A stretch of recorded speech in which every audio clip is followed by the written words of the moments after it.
Hi, just a quick one about policy files. We had a really interesting question over at Sous Chefs this morning about how to pin your versions and why we don't pin them in the community.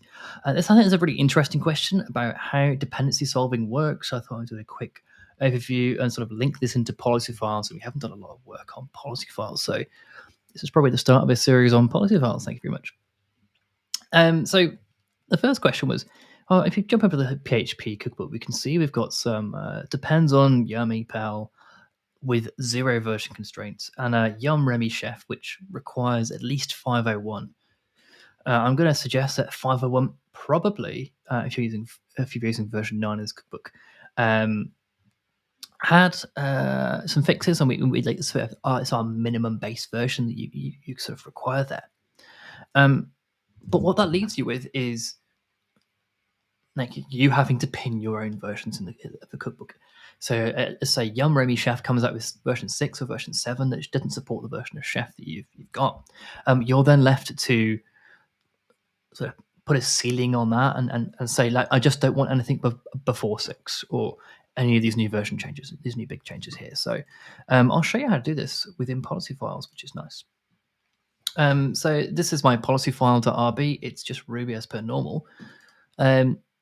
Also got the name, the chef pie, and if you've seen this cookbook before, you do shout at me. So we've got our name, our default source, our metadata. Our metadata is quite helpful. It does a bunch of really interesting sort of, I was going to say almost magic.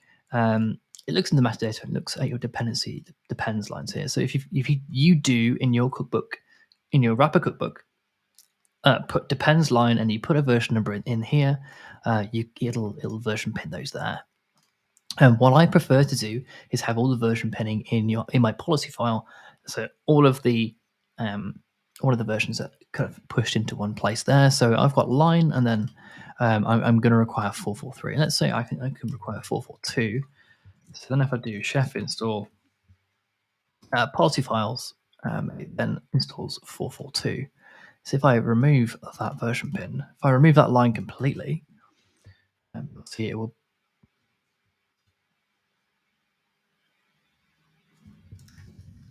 do that chef update.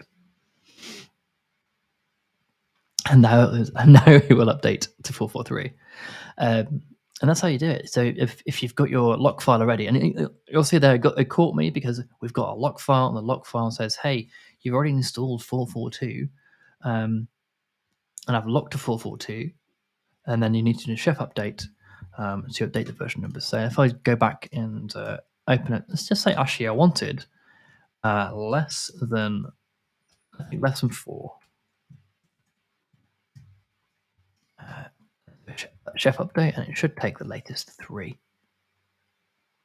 There we go, 312 there. So that's how you do a version pin. And let's say the version of line that came out, version 4 supported a version of Chef that I wasn't yet upgrading to, and this allows you to control each of the cookbooks individually, rather than the community cookbook that you're pulling from, doing all the version pinning for you. This is a strategy that's kind of helped not get version pinning madness, really.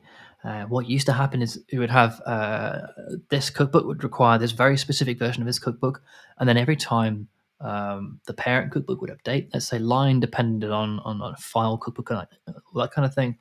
Every time line was updated, it would need to check if its dependencies were updated. Instead, what we do is we loosely pin, and we need at least version 4, or we need at least version 2 for this thing to work. And then if it doesn't work for you, you then have to control that down, and that gives you a little bit of flexibility, which is nice. But that's all for today. Hope that helped. Thanks very much. Bye.